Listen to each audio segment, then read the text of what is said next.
Hello. Happy Hoodoo Heritage Month. How's everybody doing? Well, I got one for you.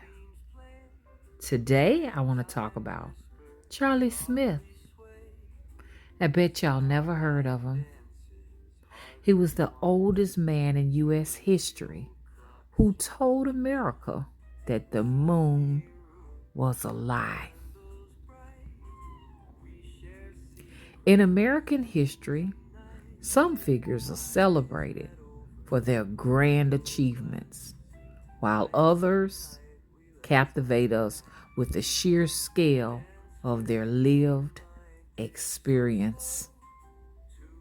Charlie Smith sits firmly in the latter category, recognized by the United States Social Security Administration as the oldest man in the nation's history.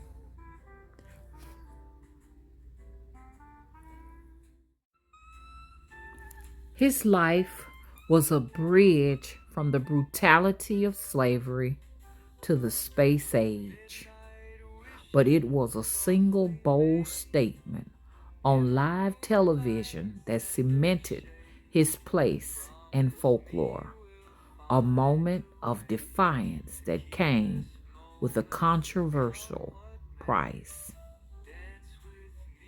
Charlie Smith's origins are a poignant reminder of his first century lifespan.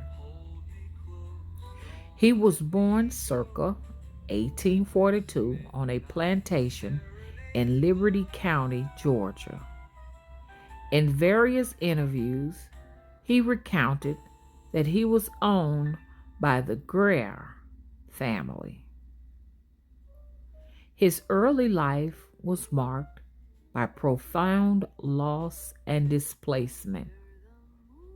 He often told the story that he was originally from West Africa, specifically Liberia or Ghana, and was kidnapped and brought to the United States on a slave ship as a young child.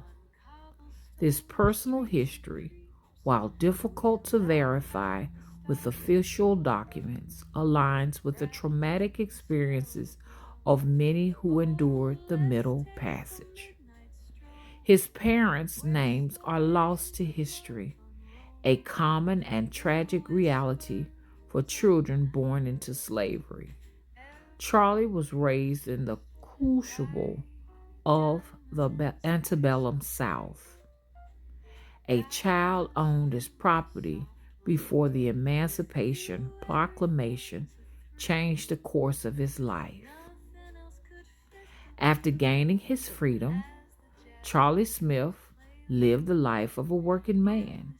He held various jobs, including work as a cowboy, a fact he was particularly proud of, driving cattle across Texas. He eventually settled into a long career as a citrus packer in Florida.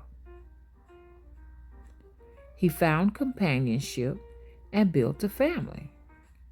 He was married to his wife, Margaret, and while records are sparse, it is documented that they had at least one child, a daughter.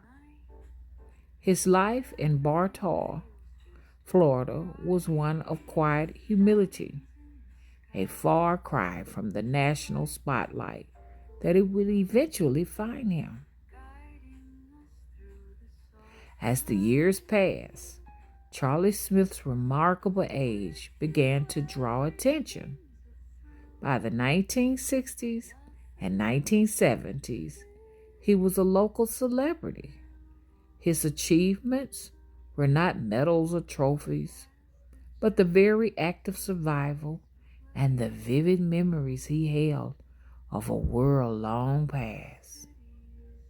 His status as a national figure reached its peak in 1975 when, at the claimed age of 133, he was invited by NASA to a very special historical event. He was a guest of honor to witness the launch of an Apollo rocket, a powerful symbol of American progress and technological might.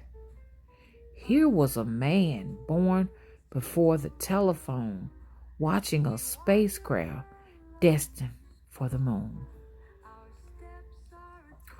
During the media circus surrounding the event, Charlie was interviewed live on TV. The reporter, likely expecting a feel-good story about a proud centenarian witnessing American greatness, asked him what he thought about the rocket and the mission to the moon. Charlie Smith did not express awe or pride. Instead, he looked directly into the camera and, with the conviction of a man who had seen more than a century of promises and propaganda, stated brutally, "They can't go to the moon." When pressed by the flustered reporter, he stood his ground. He elaborated that it was all a show, a deception for public consumption. In his view, the notion was simply impossible and untrue. This was not the mumbled skepticism of an old man. It was a deliberate public rejection of one of America's proudest achievements. The moment was electrifying. In an era where trust in the government was already frayed by Vietnam and Watergate, here was a man whose life embodied American history itself, calling one of its greatest modern chapters alive. The clip was rebroadcast widely, making Charlie Smith an unlikely icon for skeptics and a fascinating counter narrative to the official story. The aftermath of his televised declaration was swift and many believe punitive.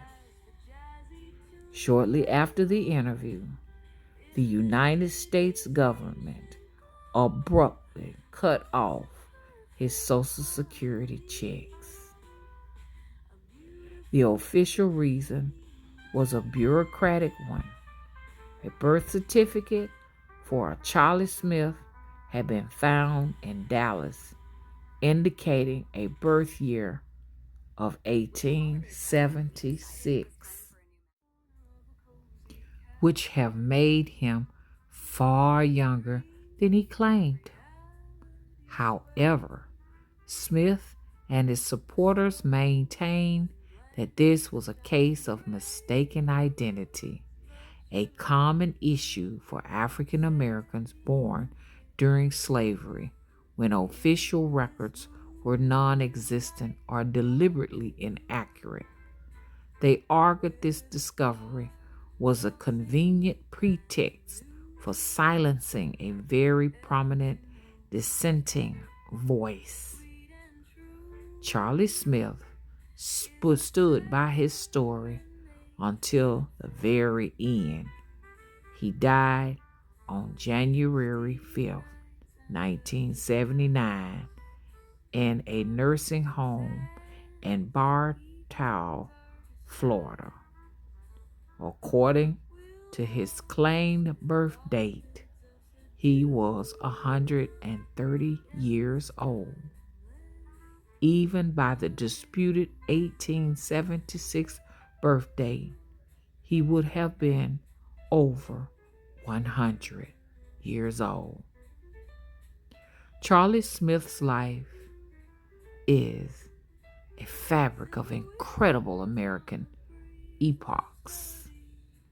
He was a living connection to slavery, the Civil War, Reconstruction, both world wars, and the dawn of the space age.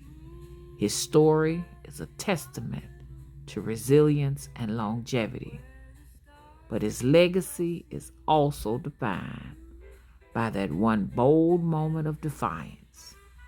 His refusal to believe the moon landing was more than just a conspiracy. It was the skepticism of a man who had seen gaps between American ideals and his realities his entire life. The cutting of his Social Security remains a controversial capstone to his story, a stark reminder of the power dynamics at play. Charlie Smith, the oldest man, the former slave, the cowboy, and the skeptic, remains a uniquely American figure, complex, enduring, and forever unforgettable. If you don't mind, comment in the comment section. Y'all think he was right? Or do you think he was wrong? Once again, happy Hoodoo Heritage Month. 9.